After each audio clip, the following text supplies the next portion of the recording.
빛을 따라서 빛을 따라서 매주 화요일 이 시간에는 서대문교회 최종태 목사님께서 말씀 전하십니다.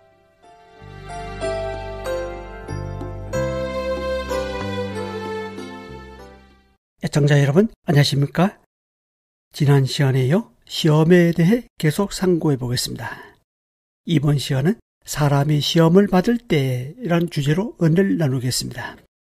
야고보서 1장 13절에서 15절입니다.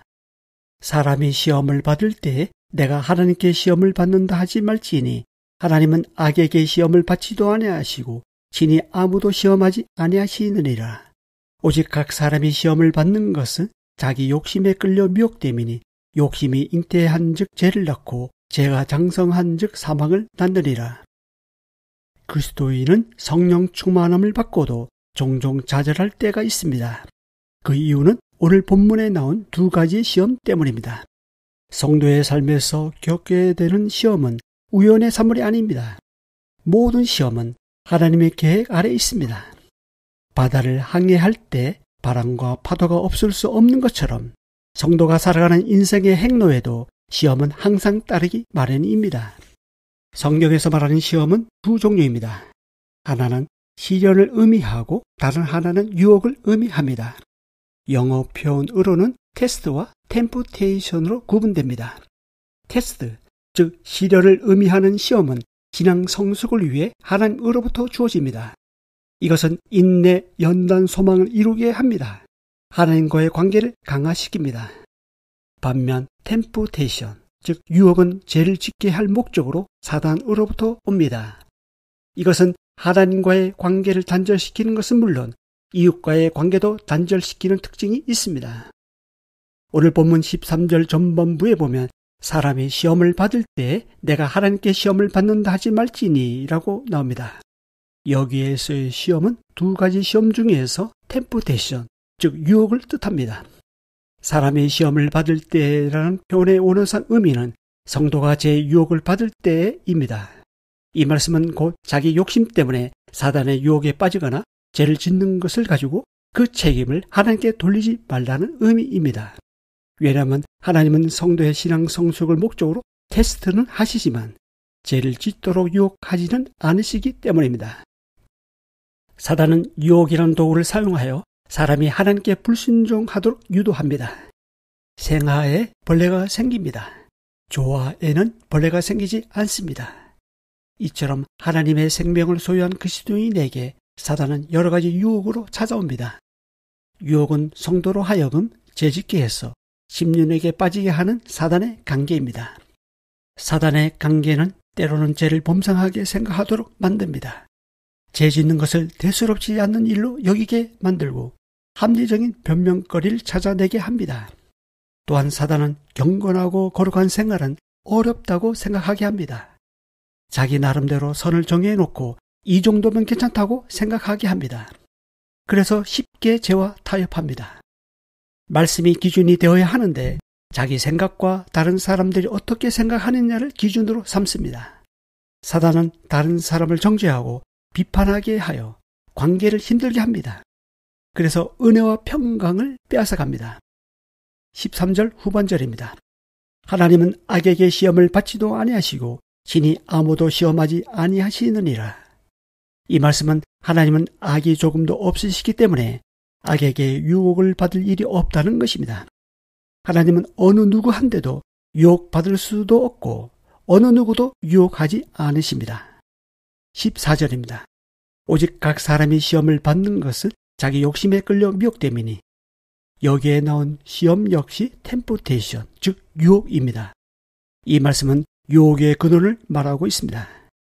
당시 사람들은 하나님께서 모든 것을 허락하시기 때문에 죄를 짓는 것도 결국 근원이 하나님이라고 주장했습니다. 그래서 자신들이 유혹에 이끌려 짓는 죄를 합리화했습니다. 이에 대해 야고보는 각 사람이 유혹을 받는 것은 자기 욕심 때문이지 하나님께로부터 받는 것이 아니라고 말합니다. 14절 본문에 나오는 욕심의 원어적 의미는 악에 대한 열망입니다. 갈라디아서 5장 17절에서는 이 열망을 소욕으로 번역하고 있습니다. 욕심이 성령의 소욕일 경우에는 신앙이 성숙하지만 육신의 소욕일 경우에는 죄를 짓고 믿음이 퇴보합니다. 14절 끝에 나오는 끌려 미혹됨이라는 표현의 원어적 의미를 보면 마치 미끼에 속은 물고기가 낚시 바늘에 걸려 올라오는 모습과 같은 표현입니다. 즉, 제 유혹을 받아 마침내 죄에게 걸려 사로잡히는 것을 말합니다. 사단이 주로 사용하는 미끼는 어떤 것이 있을까요? 사단은 우리 안에 탐욕을 불러일으킵니다. 그래서 사람의 마음에서 악한 생각이 나오는 것입니다. 사단은 우리 안에 의심을 집어넣습니다. 그래서 믿지 않는 악한 마음이 나옵니다. 사단은 우리 안에 거짓을 심습니다. 사단은 처음부터 살인한 자요, 거짓말쟁이요, 거짓의 아비이기 때문입니다. 사단은 하나님이 말씀하시는 것처럼 유혹하지만 실상은 말씀에 불순종하도록 만듭니다.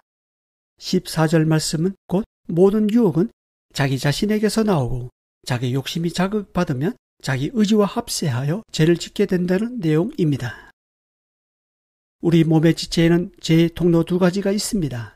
바로 눈과 입입니다. 마음속에 있는 욕심이 창구 역할을 하는 눈과 입을 통해 자극받으면 죄를 짓습니다. 특히 눈은 마음속에 있는 욕심에 날개를 달아주는 역할을 합니다. 유혹이 없을 때는 마음속에 욕심도 없는 것 같아 보입니다. 그러나 날개 없는 천사같이 착해 보이던 사람에게도 유혹의 불씨가 날아와 발화가 되면 마음속에서 욕심이 생겨서 제 행동이 나타납니다. 이때 욕심은 원래 없던 것이 생겨나는 것이 아닙니다. 사람 안에 잠들어 있던 욕심이 깨어나는 것입니다. 보기 전에는 괜찮은데 보는 순간 죄가 잉태됩니다. 하와는 선악을 알게 하는 열매를 받습니다. 그 순간 따먹고 싶은 욕심이 생겼습니다. 그 탐욕은 따먹어야 되겠다는 의지와 결합하여 결국 따먹는 행동으로 옮겨지게 되었습니다. 우리가 만약 욕심을 자극하는 정욕이 침비로 오를 때 그 유혹에 넘어지는 일을 평생 반복하며 문제의 원인을 해결하지 못하면 결국에는 어떻게 될까요? 결과는 15절에 나와 있는 대로입니다. 욕심이 잉태한 즉 죄를 낳고 죄가 장성한 즉 사망을 낳느니라. 여기서 욕심이 잉태한 즉 죄를 낳는다는 것은 욕심이 무르익으면 결국 내재된 죄의 본성이 죄의 모습으로 표출된다는 뜻입니다. 그리고 이어나오는 죄가 장성한 즉 사망을 낳느니라는 말씀은 죄를 짓는 행동이 반복적이고 습관적으로 이루어지면 결국 죽음에 이른다는 것입니다. 영적으로 죽은 모습을 표현하고 있습니다. 이 방송을 듣고 계신 애청자 여러분, 하나님은 여러 가지 시험으로 성도의 삶에 위기가 닥치도록 내버려 두지 않으십니다. 우리 주님은 친히 시험을 받으셨으므로 우리 아픔과 고뇌를 아십니다. 그래서 시험 받는 자를 이해하시고 언제든지 도우실 수 있습니다. 우리가 어떻게 해야 할지 모를 때 하나님 앞으로 나아가 그분 앞에 엎드리십시오. 그래서 그분의 지혜, 그분의 능력, 그분의 구원을 구합시다. 다음 시간에 이어서 말씀드리겠습니다. 감사합니다. 빛을 따라서 지금까지 서대문교회 최종태 목사님께서 말씀 전하셨습니다. 오늘 말씀 들으시고 신앙생활에 도움받기 원하시는 분들 지역번호 02-3141-5853 3141국에 5853번 서대문교회로 전화하시기 바랍니다.